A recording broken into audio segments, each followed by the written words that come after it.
Welcome to the 2023 Camera Buyer's Guide. My name is John Greengo, and in this guide, I am going to be showing you how to find the best camera for you. I'm going to be going through the different features and available options that are available on the market today, and I'll be making some recommendations for different cameras for different types of photographers who have different types of needs.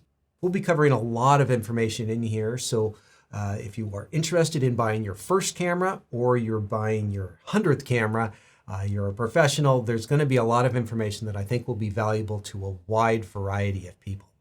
Now, this class is going to be broken down into two sections. The first section is going to be the camera fundamentals, which is where I go through and explain. This is mostly for newer photographers, the different types of cameras that you can find on the market today.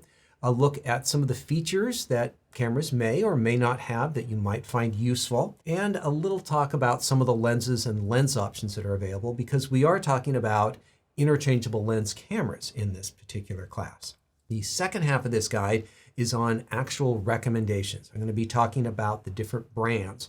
We're going to look at the different brands and the different mount systems that they have, some of the benefits and drawbacks to those, and then we'll be going into the particular cameras themselves, and so which cameras are best for different types of photographers.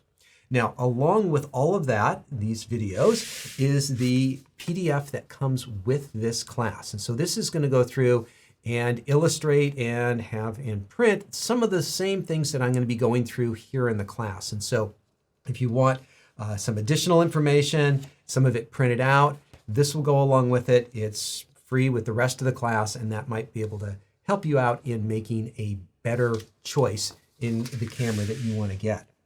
Now, I realize that some of you may be seeing me for the very first time, and you might be thinking, who is this guy, and why does he think he can tell me what camera to buy? Well, I've been into photography for a very long time. I started when I was about 10. I was about 18 when I first got my first interchangeable lens camera. I was going to college and I was getting my degree in photography. I have worked as a photojournalist at newspapers. I've worked behind the camera counter selling these cameras. I have worked for other professional photographers. I've led photo tours, and I have taught a lot of photographers around the world in a wide variety of classes. Now, one of the things that I'm kind of known for in my classes is my classes on particular cameras. So I will do very deep dive classes on individual cameras. All the cameras here in front of me are cameras that I have done classes on or will be doing classes on in the near future. And these are in-depth classes where I show you about all the different features. I go through all the menu items. So I get to know cameras really, really well. And so I do love straight up photography, composition, lighting, subjects, going out and finding things like that. And as a kind of separate hobby, I enjoy gear. I love cameras and the differences that they have and finding out how to make the most of them. And so there are very few people that have as much access as I have to different cameras. These are all my cameras, by the way. These are not given to me. These are not loaned to me. These I am not a sponsor. I am not an ambassador for any brand. I use a wide variety of brands because they all have something good about them, and I teach classes in all these cameras, so I need to know how to use them. So I am coming to you independently. I am not getting paid for this video. Nobody is sponsoring this video or me in any way. I'm 100% independent. These are just my own opinions, and they come from me and my history in photography and playing with and shooting with all of these different cameras. And so if you want to think that I'm biased, well, that is on you, because I've got no agenda here. I frankly don't even care if you buy a camera or not. It's totally your decision. I'm just showing you what's out there, what's good, what's maybe not so good, what to look for, and what you might want to get in a camera. And so I am trying to come with you with as true a heart as possible. Later on in this guide, I'm going to be giving you recommendations. And these are the different types of photographers that I'm going to be recommending cameras for. So see if there is one or two or three different of these styles of photography that fit who you are and what's important to you. Now in this guide, we're going to be looking at a lot of different cameras, all right? It's actually not as many as it used to be, but it's still a lot of cameras, that is for sure. And I am going to be focusing on interchangeable lens cameras. So if you can take the lens on and off, that's kind of the first criteria it needs to go through. We're not going to be talking about point and shoots, which are the smaller cameras that have built-in lenses. That market has kind of dried up quite a bit lately, thanks to the smartphones and the very good cameras on them. And we're also not going to be talking about medium format cameras. If you're not sure what that is a higher end, very professional level, commercial grade cameras. And we will touch on them just a little bit because there's a little bit of overlap with some of the manufacturers, but we're not going to be going into them. It just goes into another category that we don't want to get into in this particular guide. Now, the current trend, if I had to put my finger on one thing, is that there are less low-end, affordable cameras, you might say, and more high-end, expensive cameras. And I think what's happening here is pretty obvious. The smartphone and the cameras on them have gotten better and better every year, and there's more and more people who say, I don't think I need a regular camera. I'm just going to use the phone when I go on vacation. And so there's less people who are getting into photography kind of on the bottom end of the market who just wanted a basic camera because that was the best way to take photos. And now for a lot of people, it's on their smartphone.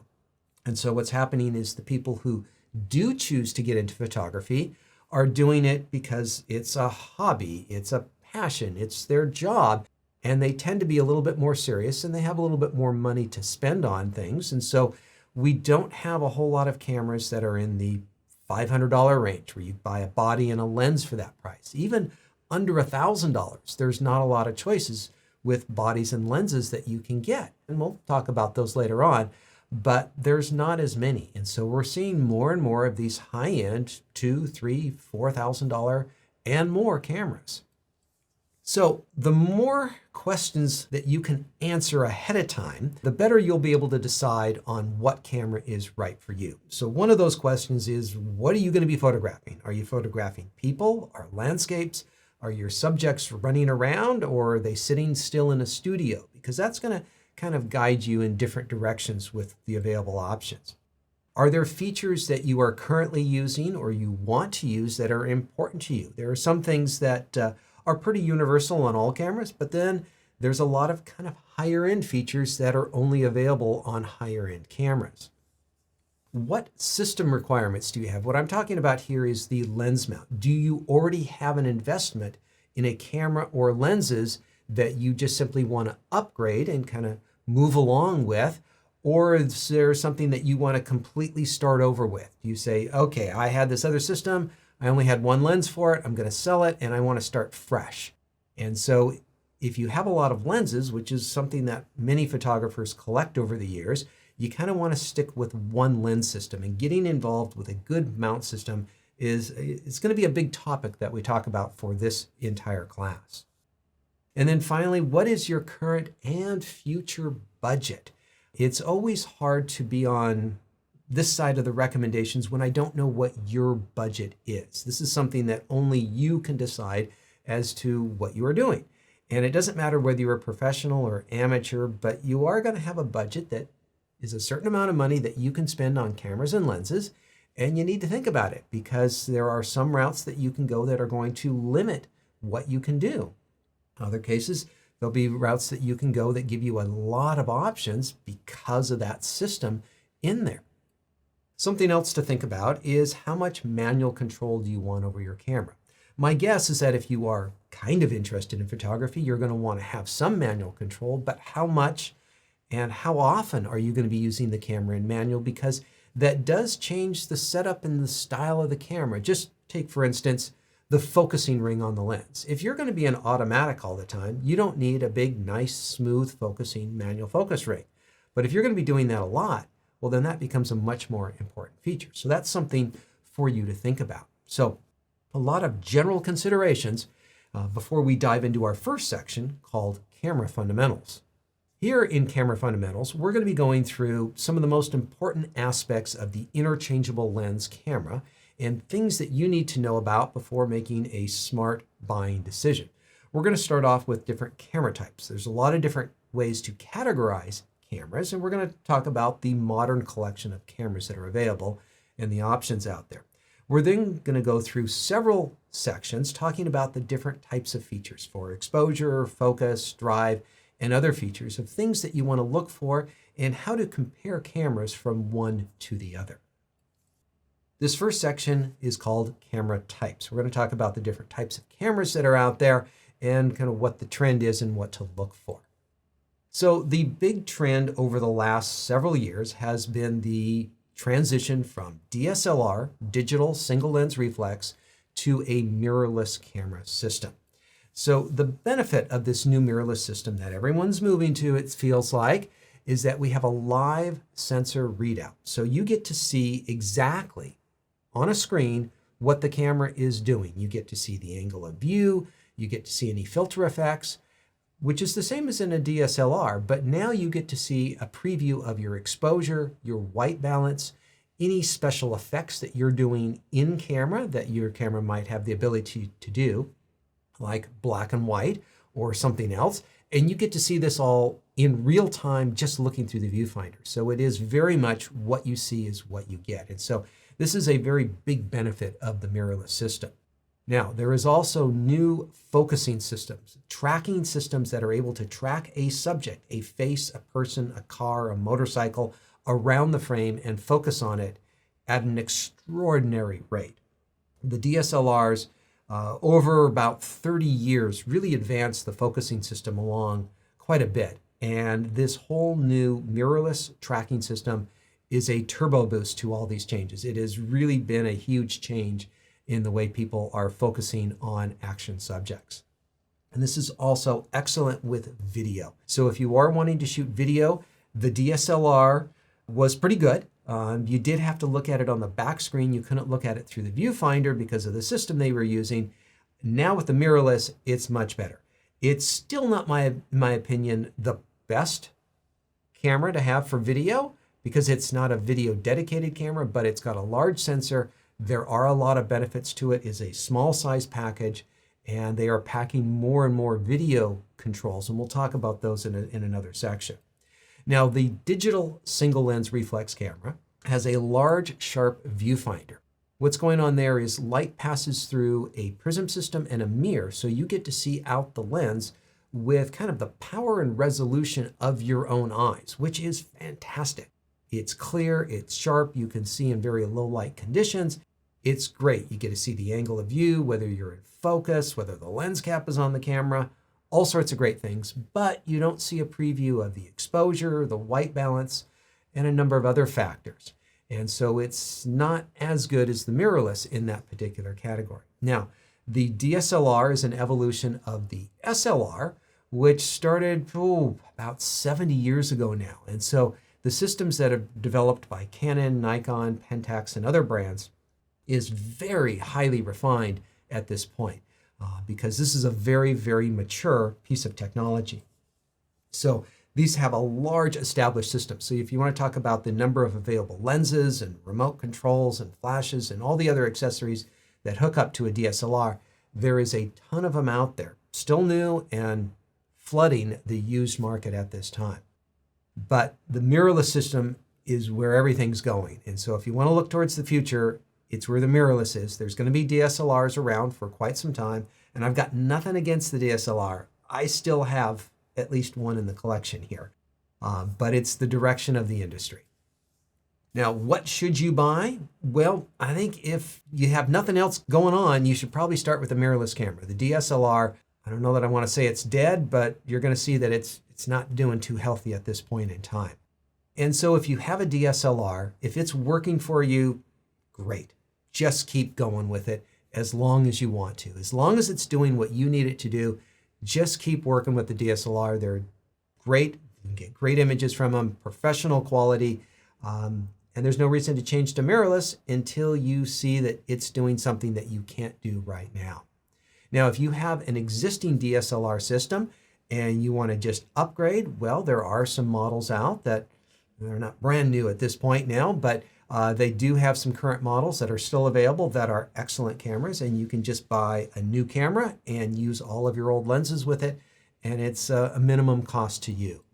There's going to be some more affordable options, especially in used gear, because as everyone is transitioning from DSLR to mirrorless, that means the used market starts getting flooded with lenses and camera bodies. And so there's a lot of very good deal on this quote unquote outdated gear that still works perfectly fine.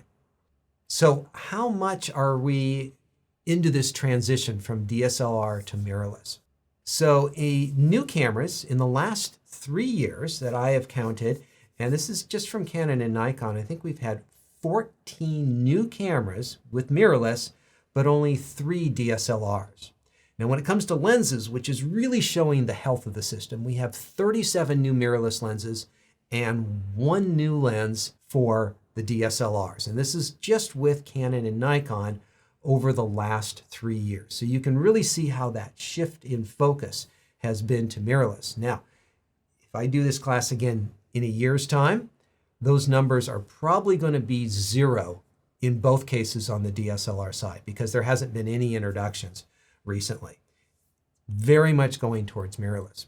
All those cameras that we talked about, if you compare the number of mirrorless cameras to DSLR, yeah, there's a few DSLRs still out there, but it's getting fewer and fewer each year. So I am a big fan of the mirrorless system. I think it's the way going forward, and it's probably the direction that most people are going to want to look at if they are looking at a new camera. One of the most important features in a camera is the sensor, and the aspect that's important of it is the sensor size. There's a lot of different size sensors to fit in different types and styles and sizes of cameras. Now, probably the most famous and well-known of these sizes is based off of 35mm film. Now, 35mm film still being used. Great aspect to photography.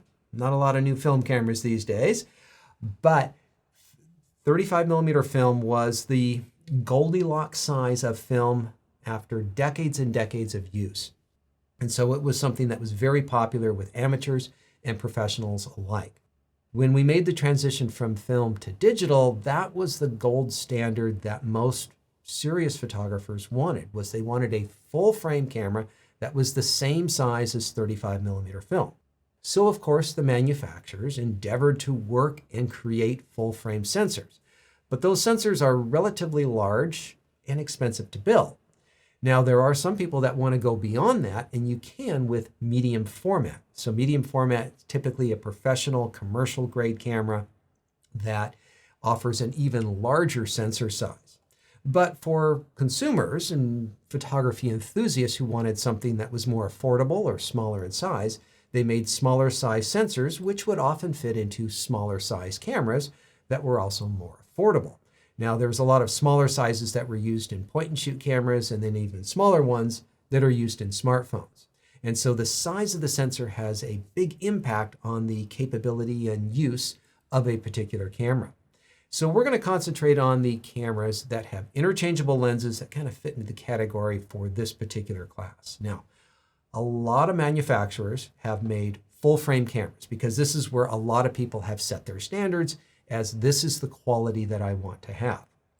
The smaller size sensors can produce excellent professional quality images with a smaller size sensor. And so there's a number of companies that make one that a little bit smaller, called an APS-C sensor. Canon's one that makes it a 1.6 crop factor. This means it's smaller than full frame by a factor of 1.6. You have to multiply the lenses to get their effective angle of view. And so we're not going to get into all of that right now, but this is just smaller by that size. And so there is a little bit smaller size one used in Panasonic and OM system cameras. And this results, in my opinion, most notably in smaller size lenses, especially with telephoto lenses. And so this can be really handy for certain photographers that want smaller size equipment.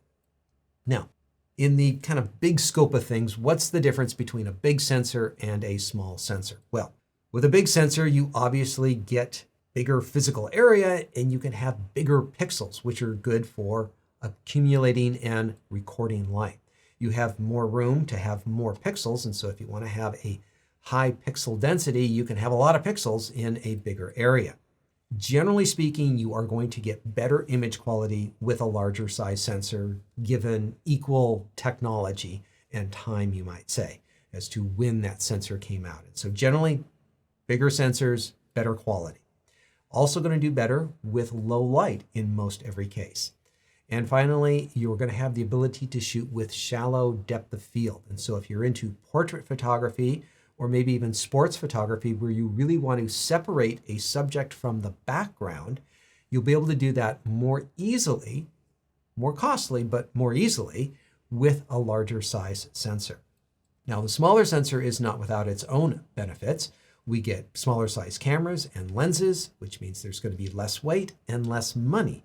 And so if portability and transportation is important to you, for instance, a travel photographer or somebody who just likes to have photography as a hobby and they want to keep their camera with them at all times, that smaller size sensor might be a better way to go. Now, having done a lot of photography myself, I tend to kind of prefer to shoot with full frame most of the time when I'm trying to shoot the highest quality images that I can. But sometimes the journey is as important as the destination, and I want a camera that's a little bit smaller, a little bit more appropriate for traveling, and doesn't get in the way as much as a full frame camera and all the lenses that I might want to have with it. And so any size sensor can be really good for a wide variety of purposes. And so this is something that you might need to check into a little bit more, because you probably want to get the largest size sensor that meets your needs. And if your needs are met with a relatively small sensor, that is a big benefit to you because you can spend less money and have smaller size equipment to do what you need to do. Now, the three main sizes, the full frame, kind of your 1.5 or 1.6 crop versus your micro 4/3. As I say, the full frame is going to get you the best in quality, best in low light, kind of a very general term, but the top good ISO rating is going to be around 12,800. This is the gain or the sensitivity of the sensor, how far you can push the sensor for low light capability. So it's very good under low light. The 1.5 and 1.6 crop in here tends to be a really good value for the photography enthusiast. And so if you're a hobbyist, this is going to be a good sweet spot where there's a lot of cameras and a lot of options still in here. This is really good. This is where a lot of professional photographers will pick up a crop frame camera for sports and wildlife because telephoto lenses have a bit more reach when you put on a smaller size sensor. And so you can get a little bit more powerful lens out of using that. Now, top good ISO, generally speaking, is around ISO 6400, so it's not as good as full frame under low light conditions. The micro 4/3 will be the most compact camera system. Now, as I said before, the big benefit here, in my opinion, is with telephoto lenses. And so if you are a bird photographer, sports photographer, this is where you might have a good benefit with the micro 4/3 system. The cameras themselves are a little bit smaller, but not a lot smaller, and that's because your hands don't get smaller with different size sensors. You need certain size buttons and dials in order for them to work a little bit more easily. Now, they will be a little bit lighter weight because a lot of times the lenses will need to have less glass in them in order to produce a quality image for that smaller size sensor. So bigger is better in many image quality cases, but if your image quality is met with a smaller size sensor, you don't need to really go beyond that. And so there are reasons for these different size sensors. They meet different people's needs.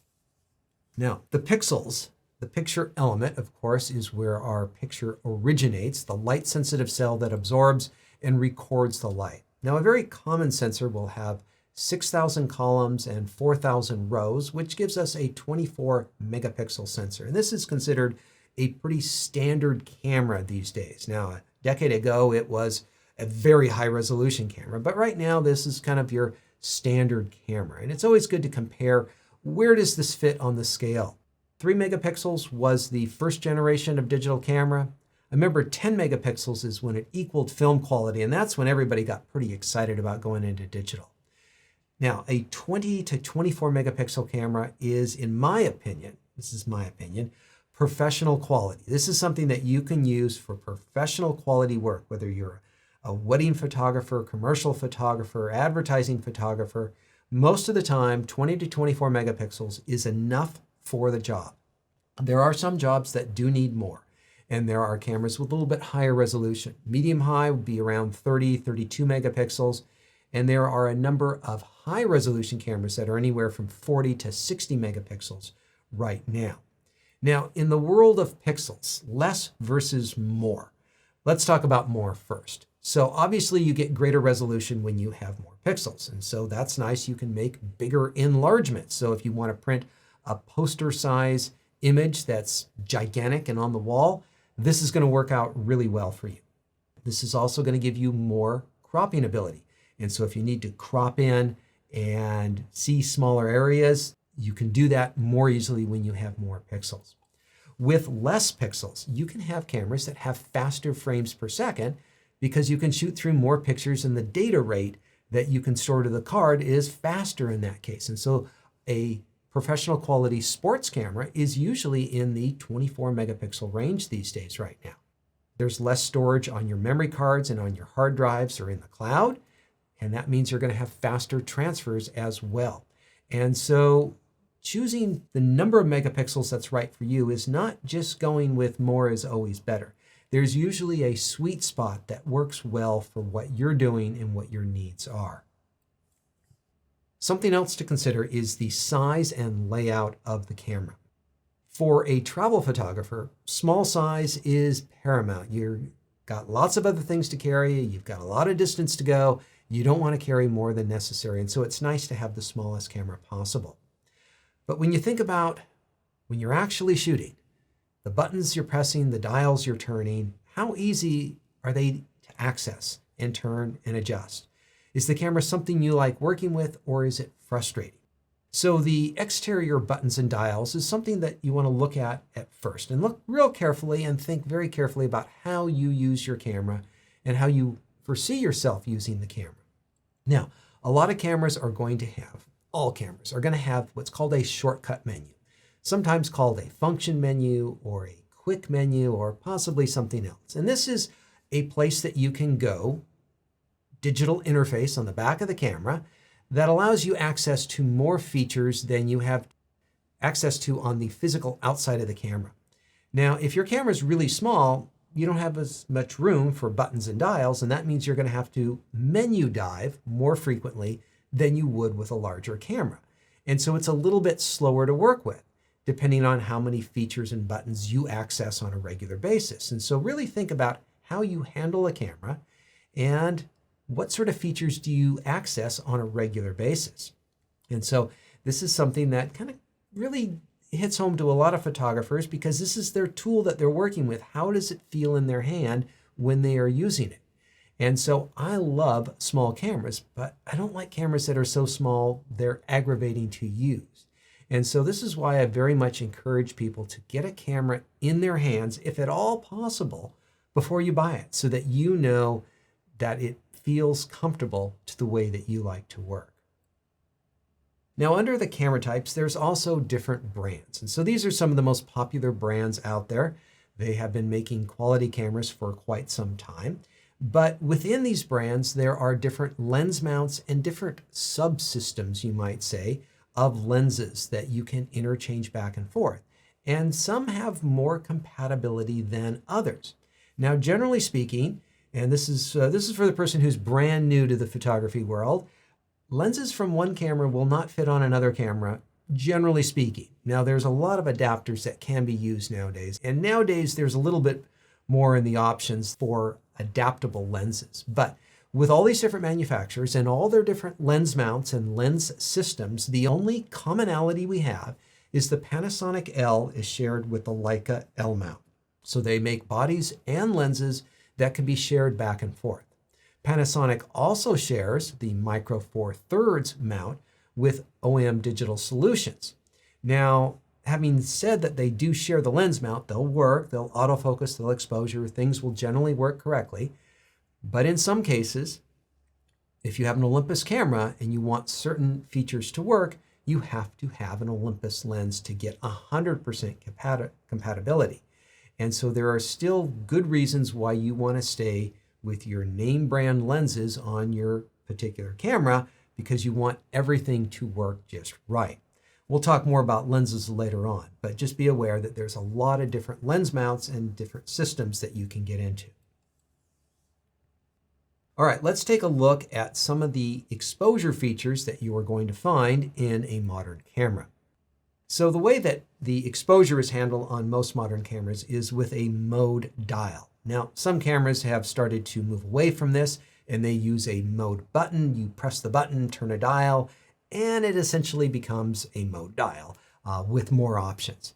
And so on this mode dial are different ways of selecting shutter speeds and apertures. Most of them will have some sort of fully automatic mode, which actually has a lot of child safety locks that will lock you out of more manual controls. It's the type of thing that you put the camera in when you hand it over to a stranger or a cousin to take your photograph who doesn't know how to work your camera.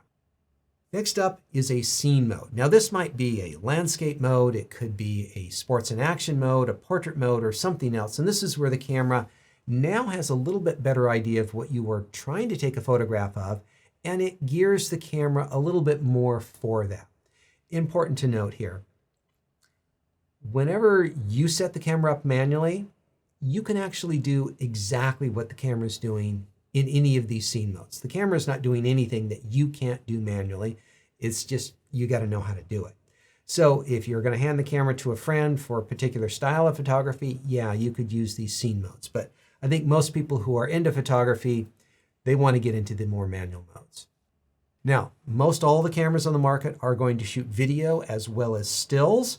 And so a lot of times on the mode dial, there'll be a separate video switch for switching over to video because the camera works very differently and will frequently have a different set of menu options available. And this can be done on the mode dial. In some cases, there is actually a video switch that you go back and forth on the cameras itself. Now, there's going to be some letters on here, and they are different ways of selecting shutter speeds and apertures. In the program mode, the camera is in charge of selecting both the shutter speeds and apertures. So in some ways, it's kind of like the full automatic mode, but in this case, you don't have the child safety locks, which gives you access to the menus and all the other settings on the camera. And this can be good when you just want to get a quick basic photo. Shutter priority is nice when you are wanting to choose a particular shutter speed. The camera will figure out the aperture for you, and aperture priority is just the opposite, where you get to choose the aperture, let the camera figure out the shutter speed. Manual is, of course, a very popular one where you get to set shutter speeds, apertures, and I haven't really talked about it here, but ISOs, or the sensitivity of the sensor, is something that you set separately from all of these mode dial settings, with the exception of that full auto mode where ISO is automatically taken care of for you. A new feature that we're starting to see, or perhaps a style of layout on cameras, is what's called flexible value. This is what Canon calls it. It's being used in some Sony cameras too. And this is where each of the different parameters, shutter speeds, apertures, and ISOs, can be set manually or automatically. And so it's a different way of essentially setting your camera up for program, shutter priority, aperture priority, or manual. Gives you a little bit more freedom of just kind of turning one feature on and off without changing it through the mode dial. It's just a different way of working, you might say. And then a lot of cameras will have custom modes, and this is where the camera will hold memorized settings that you input into the camera so that you can change the whole setup of the camera with one twist of the dial. And so you could have one set up for portrait photography and one set up for action photography, where there's might be a dozen or more different settings that you have set on the camera, and you can just very quickly change from one to the next. Now, looking at exposure fixtures, this isn't exactly exposure, but it's going to have a definite look to your images. And this is the picture styles, and this goes by different names. And this is where your camera will adjust your image to make it look best for a certain type of photography. Now, this only impacts your JPEG images, and there's a lot of standard systems here for portrait and landscape or black and white, but there's also some creative options on many cameras that will do, let's just call it a heavy Instagram filter, or a lot of photoshopping right in camera. And so if you want to create a different look, you can do so with JPEG images in this style. There are a number of exposure features that you are going to find on all cameras, like exposure compensation. This allows you to brighten up or darken an image when you have your camera in one of the semi-automated modes. All cameras will offer different exposure metering options. Some have a few more than others. Most people leave it in the multi-segment metering system because the modern systems are fantastic with exposure reading, but there are different options for different photographers.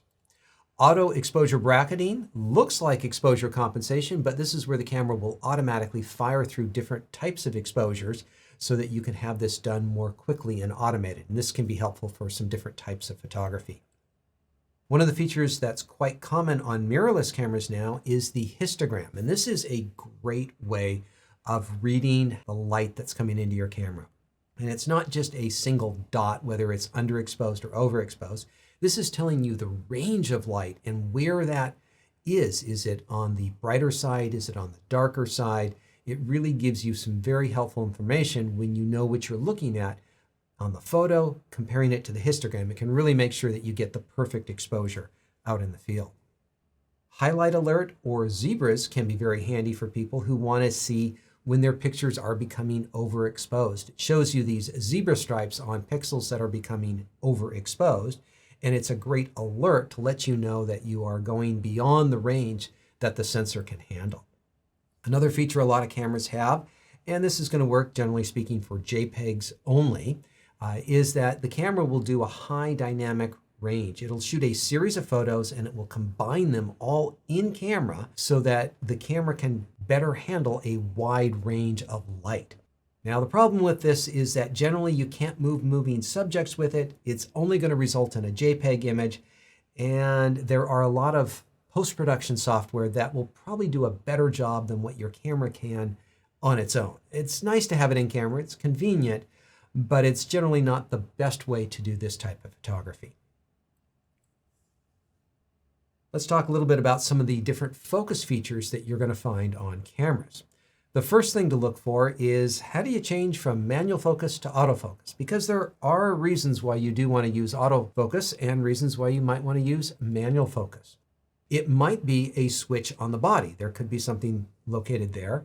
In most cases, there's a switch on the lens, at least with a lot of manufacturers, or it might be in one of the quick menus or other menu systems within the camera as far as how to switch things back and forth. And so this varies from manufacturer to manufacturer.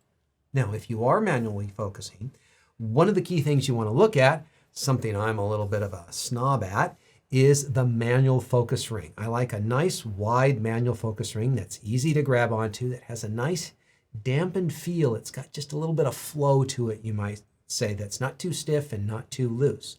And lower end equipment typically has smaller plastic rings that don't move quite as smoothly. And so if you are going to use manual focus, that's something you'll look at. Now, as much as I use manual focus, I love autofocus and use it all the time. And this is generally going to be activated by pressing halfway down on the shutter release, and that's going to activate the focusing system. Now, this is something that you can turn off if you like to do back button focus or you want to customize your buttons in other ways, but that's diving a little bit deeper into the cameras.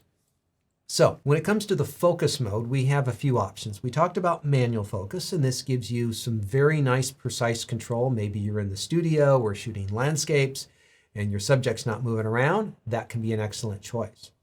I think most people are using AFS or a single autofocus mode, and this is great for stationary subjects.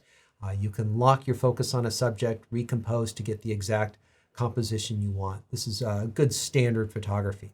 Skipping over to AFC is continuous autofocus, and this is great for action photography. If your subjects are moving around, this is where you want to be, because the camera will track your subject moving towards you and away from you. Now, this last one is disappearing a little bit. AFA or autofocus is where the camera will choose single or continuous for you. I found a number of new cameras are not offering this feature, and that's because a lot of photographers don't like this mode because it's unclear as to what the camera is going to choose at any given moment in time. It might be kind of nice if you put the camera in this mode for somebody who didn't know what they were doing and didn't know what they were going to shoot. But for most photographers, it's pretty easy to pick between single and continuous. Depends on whether your subject is stationary or moving. Choosing where in the frame to focus is a very important choice. All cameras will have a relatively small single box area for you to choose to focus. And it's really handy if your camera has a little joystick, an AF control dedicated to moving the focusing point around. This is not something all cameras have, but it's something that virtually all higher end cameras do have, is that little joystick dedicated to moving the focus point around. Now, this is also handy when you have a larger group, which can be handy for shooting subjects that are moving a bit more erratically. And finally, you can activate the entire focusing area. And in the past, the camera has always focused on whatever is closest to the camera, and that can be a little dangerous and not always very practical. And now a lot of cameras are including a lot of recognition software that recognizes a face rather than, say, a wall in front of that face, and focusing on the wall, it understands that you probably want the face in focus. But the problem here is the camera is in kind of control of what you're focusing on. And so if you're doing an unusual composition or you're just very particular about where the focus is, this isn't the best area, but it's a very practical area for certain types of subjects that are very erratic in the movement. One of the biggest areas of advancement in the last few years is in a topic called tracking. And this is where the camera will determine where a subject is within the frame, and it will follow that as you move the camera or as the subject moves itself. First up, there's just general subject tracking. It just picks out whatever is the identifiable subject in the frame, and it follows it around the frame. Many cameras, most mirrorless cameras now, do face tracking. So it can identify a human face and it can track it around the frame. Now, there are some cameras that are offering quite a bit more than this. They will actually photograph or be able to track specifically cars or motorcycles or horses or birds or insects or something else. And this is an area that we're going to see an explosion in the next couple of years, from what I can tell, is the number of different types of subjects that your camera will be able to automatically detect, or you'll be able to manually select so that it only focuses on those types of subjects. So along with face tracking, the camera can also do eye tracking in most cases.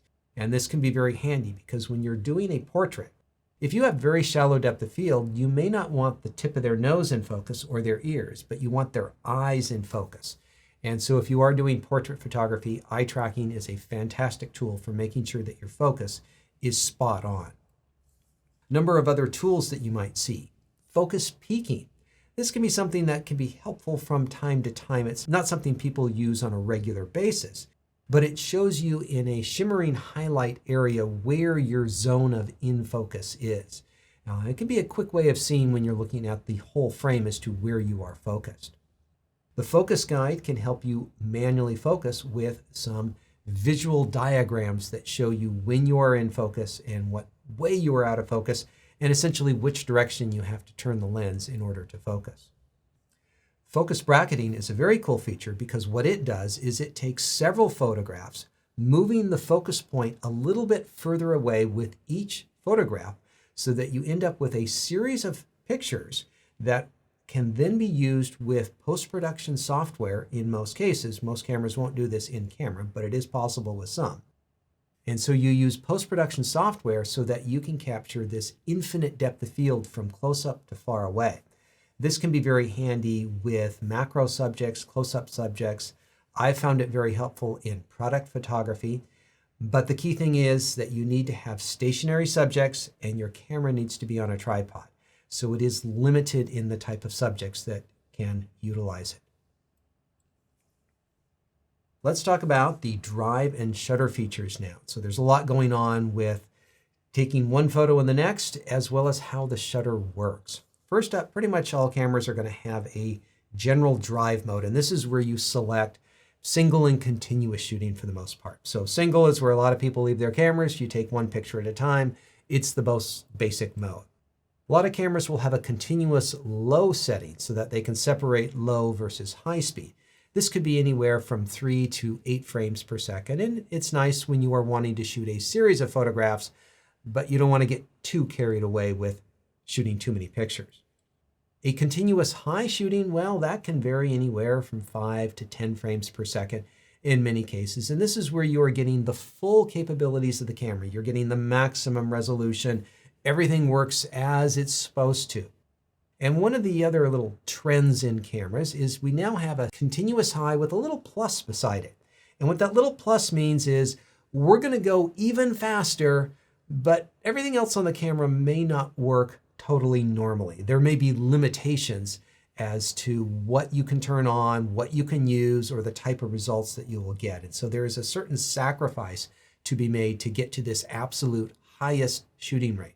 And this can be anywhere from 5 to 195 frames per second. Yeah, that's right, 195 per second. A lot of cameras are doing 30 and 40 frames per second now. That's becoming everyday at this point now. But there are limitations to this, and those limitations can be many and varied, and we don't have time to get into them right here. That's something I would get into in the individual classes for these cameras. Also, we have self-timer, sometime remote options in here. This allows you to get in the photo yourself, of course, or if you're using the camera on a tripod and you don't want any vibration. And so these are pretty standard, but you got to dig into the details here to see how one camera compares against another camera. With mirrorless cameras, most of them are offering 3 different shutter type features that you can choose to turn on and off. The first is the mechanical shutter, which uses 2 shutter curtains to open and close the exposure so that the first one opens so that you get your exposure, and then a second one will close and end the exposure. And this is the standard system, which works well, generally speaking, but there is a noise to it, and there is possible vibration, which might throw off focus in some types of shots. The electronic front curtain shutter is being used by default in a number of manufacturers. It electronically starts the exposure. That way there is no vibration, potential loss of sharpness, and then uses a mechanical shutter to turn it off. And so this is generally pretty good for a lot of types of photography. Now the electronic shutter is interesting because it just turns the pixels on and off. Now the modern cameras cannot turn all of the pixels on and all of them off at exactly the same period of time. And so it does this rolling effect where it scans one pixel and one line at a time, and you end up with possible distortions if you are moving the camera or your subject is moving. Now, some of the cameras have very, very fast electronic shutters, and you can photograph moving subjects and you can't notice the distortion because it's so small. And so that really depends on the types of cameras, and that's generally going to be involved in a stacked sensor design. And that currently, as of recording of this class, is a fairly expensive proposition. And that is generally in cameras that are, say, over $4,000 that have that particular feature in it. Some other features you might find within the shutter and drive options is the ability to shoot panoramas. This is where you move the camera from one side to the other. The camera shoots a bunch of photos and compiles it in camera. This is nice for a snapshot, but it's not great for serious panorama work because the camera's built-in features are not as good as software on a computer for compiling these images. And so be careful about using this. As I say, it's more of a snapshot than a great shot. Multiple exposures can be kind of fun. This is something that we did in Photoshop for many years. We'd take 2 different photos and we'd combine them and have a lot of control over the layers. And in a post-production software like Photoshop, you do have a lot more control. But many cameras allow you to do this in the field, right in the camera so you can see it. And I've done it, and it can be kind of fun and a creative way of shooting and doing something a little bit different. The interval timer for creating a time lapse is another way of shooting. The camera will shoot a series of photographs, and then you will use a post-production software, in most cases, in order to create a final video. A number of cameras will give you the option of creating an in-camera video, which can be very handy as well. One of the new features that's coming around that's got a lot of potential for some people, and this is the pre-shot buffer. As soon as you press halfway down on the shutter release, the camera starts recording images into a pre-shot buffer, and it holds them there for a short period of time. When you press all the way down on the shutter release, it goes back and it records that pre-shot buffer and saves it to the memory card, as well as all the other images that you are now taking until you release the shutter. And this allows you to take pictures of things before you press the shutter release. I found this feature very handy when I was trying to photograph archery, and I was trying to get an arrow in the air but still visible right near the person who was shooting it. And this is hard to predict. You don't know when they're going to fire because sometimes they're in set position for 1 or 2 seconds and sometimes they're there for 15 seconds. And this is a great way of guaranteeing that shot virtually every single time. Now, this is a feature that you have to specifically turn on. You don't have it turned on all the time.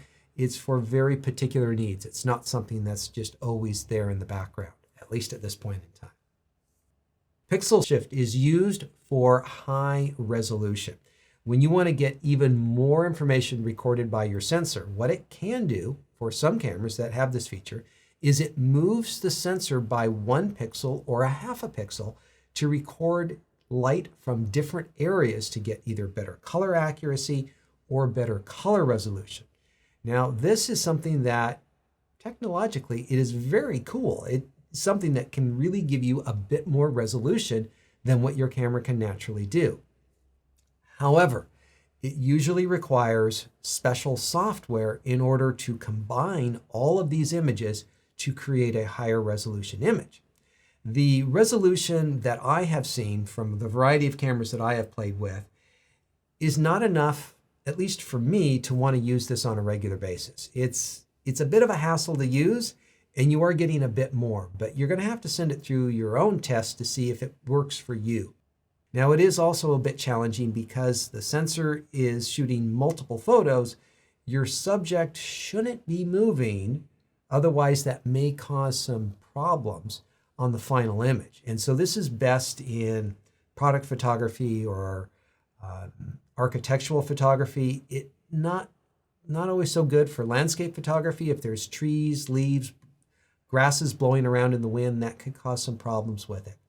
So this is a limited need on both the pre-shot buffer and the pixel shift, but it is a feature that is making its way onto more and more cameras these days. Looking through the viewfinder and the monitor on framing up your subject is really important. I think it is one of the most underrated aspects of a camera for a camera buyer. This is a really important interaction that you have between you and your photography, is being able to see your subject. You can look at the LCD monitor on the back of the camera. That's nice because you get to use both eyes. And I think for compositional reasons, it's great for just kind of looking at the picture and kind of a small scale and just, judging to see what it looks like there. But when you look through the EVF, the electronic viewfinder, you get a nice magnified view. You get to see if it's in focus. You get to see it with as great as detail as possible. You can see it under bright light conditions. Having a camera without an EVF is a major disadvantage. And there are some cameras out there that do not have an EVF. Not many of them. They're more designed for selfie and vlogging type photography, but having an EVF is really important, but not all EVFs are the same. Let's take a look at the quality difference between a low-end Sony and a high-end Sony. So we're staying in one brand just to compare these two. So very different price level cameras. The resolution is a bit deceptive, and I'm going to explain that in the next slide here, but you can see there's a pretty significant resolution difference between the low and the high end. The actual size of the screen that you are looking at is different as well, and this gets kind of magnified by the magnification factor as to how big it looks to you. And so with that Sony A1, when you look through the viewfinder, it is a nice, big, high-resolution screen, which is going to make focusing and composition all that much easier. The refresh rate is to how quickly that screen is updated. And this is going to be important for people who are moving the camera around or photographing subjects that move. 30 frames per second is fine for basic work. 60 is going to be much better if you're doing sports photography. 120 and 240 are way up there, not something that most people need, but can be handy in some special situations. Now, the actual coverage, so the framing that you're going to get, well, that can be accurate on virtually anything. The eye point is how close your eye needs to be to the viewfinder. And some cameras are better at having a large eye point, and this is going to be handy for people who wear glasses, goggles, or need to view through the viewfinder a little bit further away. It's a little bit easier to see through there. Most cameras will have a diopter that will adjust the viewfinder for your vision so that you can see what's written on the text in the info screen and the screen itself a little bit more clearly. And most all cameras will have an eye sensor, so it will automatically detect when you are holding the camera up to your eye, and it will switch back and forth between the monitor and the EVF. And so some things are very much the same, and other things are very different depending on what price level of a camera you get. Now, that resolution is deceptive because these manufacturers are all using the same deceptive advertising here. 3 dots equals 1 pixel. All right. And so when you're talking about 1.4 million dots, well, that's a third of that when it actually comes down to pixels. And so different price level cameras are going to have different resolution viewfinders. And this is something that you'll find is a very much you get what you pay for category. Now, jumping from one step to the next step is usually not a clear and big difference. It's usually not enough for me to really make a big deal about it. Now, I'm pretty picky about viewfinders, so I should be one that would say you want the highest one possible. Well, one step off on this is not a huge difference. You might have to look at it pretty closely to see that difference. As far as the LCD monitor on the back of the camera, we have fully articulated flip screens as well as tilt screens and 4-axis flip screens. And so having a screen that moves around is very good. If you are planning to shoot video, if you're going to shoot video of yourself out in front of the camera, this can be a very important feature to have a fully articulated flip screen so that you can see what's going on in front of you. If you're using an L bracket, if you're doing landscape photography, getting your camera really low to the ground, the tilt screen might actually be better in some cases, depending on how you have it set up on your tripod. Now, it's kind of nice on the ones that are fully articulated that you can reverse it, not look at it, and protect the screen itself. I always find that kind of nice. And so, as I say, if you're doing selfie or vlogging type stuff, having one that flips forward can be really good. So some things to think about when it comes to the LCD monitor. It's also the touch capabilities is that most cameras now have touch capabilities so you can navigate through the menu system and a lot of the operations on the back screen of the camera. Not all of them have this, and if you don't like using it, there's a full set of dedicated buttons and dials that you can use for navigating the various options on the camera if you don't want to use that touch screen. A lot of different video features to talk about. We'll try to go through them as quickly as possible here.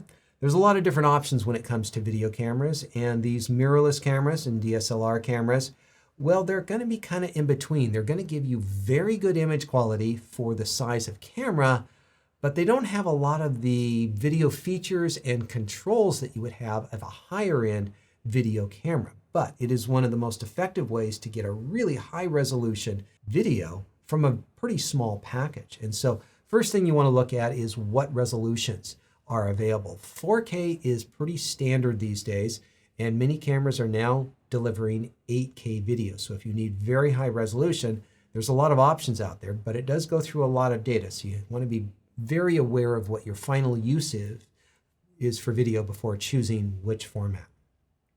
A lot of different frame rates and reasons for those frame rates.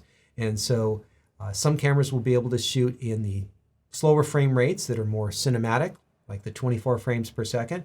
And there's some options for some very high frame rates if you want to slow down action. File formats will vary from camera to camera. And so this is going to depend a little bit on your workflow, as will the compression standard. Different options for compressing the data so that you can have smaller file sizes, but it might take more computer processing power to make it work. There are different compression types. All-I is one where it takes and compresses each individual frame, which makes it very easy for editing. IPB is a little bit smaller size, so you end up with smaller size files. Different cameras will have different color sampling, once again, depending on what your final use is and how exacting you need the color to be. Bit rate, the amount of data that you're recording, this is going to have a fairly notable impact on the overall image quality. Some cameras reduce things quite a bit so that they can store more data more quickly. Other cases, cameras are there for better resolution and better image quality. The system is what type of system is being used in your country. Most cameras can be used around the world, but you may have to switch this system setting in the menu. A lot of different options when it comes to audio. These cameras, generally speaking, do not have very good built-in microphones, so you're probably going to want to hook up microphones and headphones to monitor your sound and record it. Not all cameras are going to have the jacks that you need, so that's something that you definitely want to take a look at as far as the input and output options. Focusing. Do you want to manually focus or autofocus? It really depends on what you are doing. If you're not familiar with this, pretty much all Hollywood movies are manually focused for everything from beginning to end. That is the way professional videographers shoot video, is they have someone dedicated to racking that focus exactly where it needs to go. As you get into more amateur cameras, then autofocus is more and more common. But the focusing capabilities of cameras have increased quite a bit in the last few years, especially with video. And there are more and more cases where autofocus can work in video, but there can be a really big difference from brand to brand and camera to camera on how well it does for different types of systems. So something you want to look at. The maximum recording time for most of these cameras was limited to 29 minutes and 59 seconds, apparently due to some tax reasons in some countries. And that is starting to disappear. We're getting a lot of cameras that have unlimited recording times, or at least limited only by how hot they get before the camera shuts down. And so if long recording times are important to you, a feature to look at for sure. The rolling shutter is the electronic shutter that I talked about before. As you pan quickly from side to side, if your camera has a lot of rolling shutter, it has a slow reading sensor in there, you're going to notice a wobble as you go back and forth with straight lines, and it doesn't look as natural. It looks a little bit odd when you see it, and some cameras are just a whole lot better at it than others. And so this is just the tip of the iceberg on some of the video features to look for. All right, there's a variety of other features you need to know about before you get your first camera. All cameras are going to have an option for different file formats, and the basic option is JPEG and RAW. JPEG is a nice simple image that's not too big in file size and can be read by pretty much all computers. The RAW is a proprietary format. This is going to be a little different with each of the manufacturers. The file that you get from them needs to have special software to read it. Now, this is software that comes free from that manufacturer, or you can get some other company like Adobe and a product that they have, and that can read all of them out there. So if you have cameras of different brands, it can read both of them there. And that's going to give you the full information from the sensor. And so there's a lot of serious photographers who like shooting RAW because they get the full exposure information. Now, sometimes there are different size RAWs. There might be a compressed or compact RAW or a small RAW that is of a lower resolution but contains all the exposure information, which is what's really important in the RAW image. Now, the way this looks on different cameras, on the top, that's a Canon menu. On the bottom, that's a Nikon menu. And so you can select RAW and JPEG, one or the other, but you can also choose RAW and JPEG if you want to shoot both files at the same time. And that's common with all the cameras on the market. Taking your photos and storing them onto memory cards. There are lots of different memory cards. There's a few that are very common. The Secure Digital is the most common. It is a very lightweight. It's a little bit on the flimsy side. It feels like you don't want to push it too hard, otherwise it might break. And so these are very affordable, extremely popular cards. And most cameras use an SD card right now on the market. Now, some cameras use different types of memory cards, so they can have one that's really common and one that's better in some other respect. So the one that's growing in popularity is the CF Express Type B card. There's 3 different sizes, A, B, and C. The B one is the middle, and it's the most popular to start with, at least right now. And these are built much more sturdy. You could hit these with a baseball bat, and I think they would survive. They have generally pretty fast write and read times, and this is going to be very good for people who shoot lots of data very quickly, whether you're an action photographer or you're shooting video. This would be the best card if you have an option, but these are much more expensive than the Secure Digital at this time.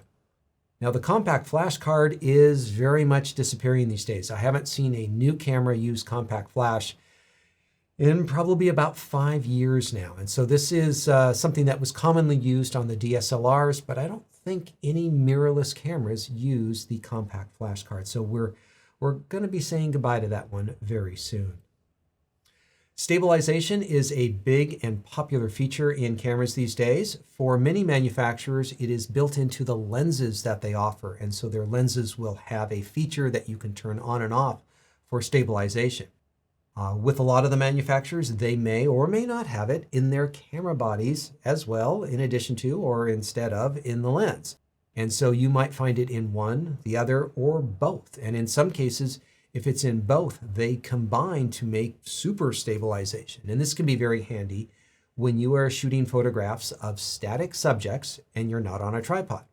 If you're shooting moving subjects, you're going to need a fast shutter speed, and the stabilization has little to no effect and benefit in that particular case. But say for the travel photographer who's out in the evening going to dinner and wanting to capture some night shots of some of the buildings, this works fantastic for that. It's a feature that you can generally leave turned on all the time, and the manufacturers will have different ratings for how good they are. And this is stops of stabilization. How many stops slower than a standard shutter speed for use of that particular lens can you use their camera? Now, when things started out, there was 2 stops of stabilization, and then they got to 3 stops, and that was just as good as it could get. Well, now they're up to 8 stops, and I don't know that it's fully legitimate on its ratings. So if they tell you it's good for 6 stops, it's probably good for 4 or 5 stops. But you can throw it through your own test to see how good it is. But it's a very nice feature to have, and it's something to look for, and is a big benefit in many, many different types of photography. Now, pretty much all cameras these days have pretty good button customization, which is an area you get to dive into in the menu where you can reprogram buttons on the camera. The button may say it does one thing, but you can reprogram it to do something else. So if you don't like the way that your camera works, the way a button is, don't dismiss it at first.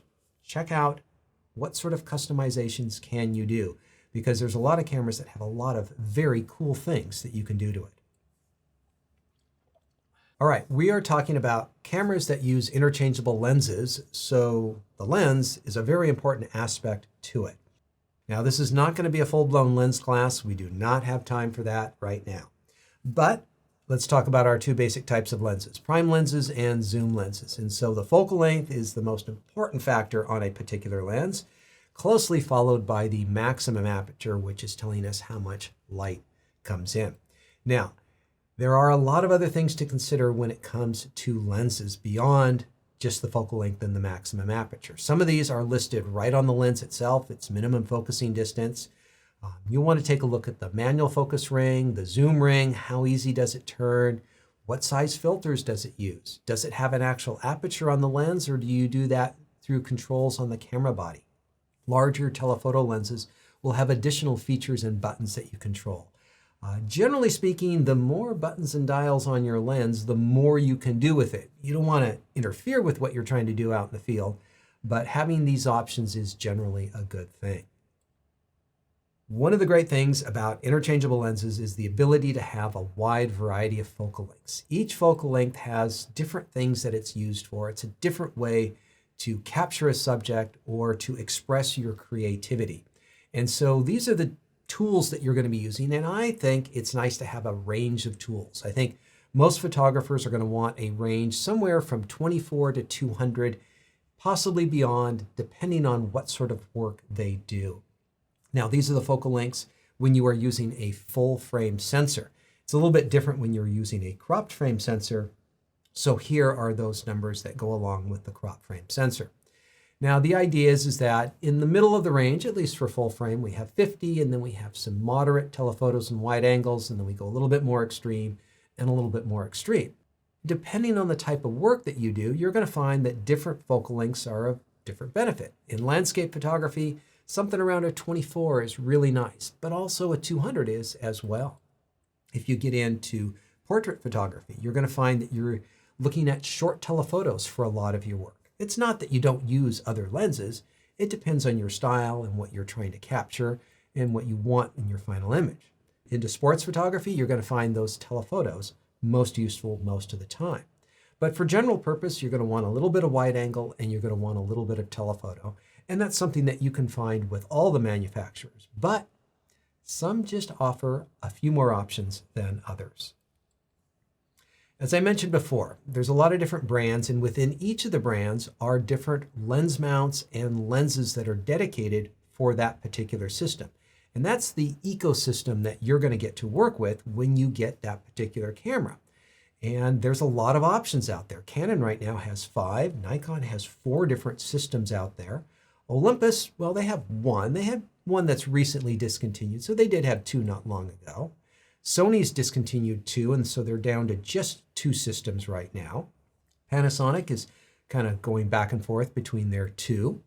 Fuji has kind of gone with different sizes, so they've got a medium format one in there. Leica has a lot going on as well, so they have 4 different lens mounts. And Pentax, although we don't see a lot from them these days, they still have 3 lens mounts that are going on in there. Now, sometimes within these categories, you can share lenses back and forth. For instance, Sony, they have E lenses and FE lenses, but this is all on their E mount. So you can put any of their lenses on their compact APS-C bodies, but you got to be careful about which ones you put on their full frame sensor. So you want to be very clear about what mount you have on your camera body and what type of lenses will match with it. So you'll recall that we had some shared lenses between Panasonic and Leica and Panasonic and OM Digital Solutions. Well, one of the things is that there are adapters, and we're not going to get into that right now, that you can use, but there's a lot of aftermarket brands of lenses. For instance, Sigma, one of the biggest lens manufacturers, make lenses that fit on a lot of these different mount systems. Not all, but a lot of them. Tamron, another very popular manufacturer, makes lenses that goes on to a pretty good number of them as well. And so does Tokina. Now, there are more lens manufacturers, but this particular graphic got a little too cluttered, so I'm not able to show you where all of the brands fit. But having these aftermarket brands is very important to help support a system. You can find unique products. Maybe they're more affordable, or they just do something different than the main name brand manufacturer does with their own lenses. And so you want to look at how many lenses are available for your particular camera and how many other ones can be adapted that fit, that are available through the aftermarket on here. These are very important things to know about, to know how big the ecosystem is for your particular brand and system that you're investing in. Now, I know that I wasn't able to do justice to a lot of the features that I talked about in here, and that's just because this is a camera buyer's guide. If you would like more information about how to operate a camera or other photography classes, I have a whole load available at my website. You can go check out all the classes there. I have free previews, so you can download healthy sections of the class to see what you might be interested in and what's in that class and if it's right for you. So folks, there you go. That is your camera fundamentals. Hopefully you understand a lot more about what the cameras are offering these days, some things that you want to think about. How might you use those in the field? Because we're going to be next looking at the actual recommendations for different cameras and different brands.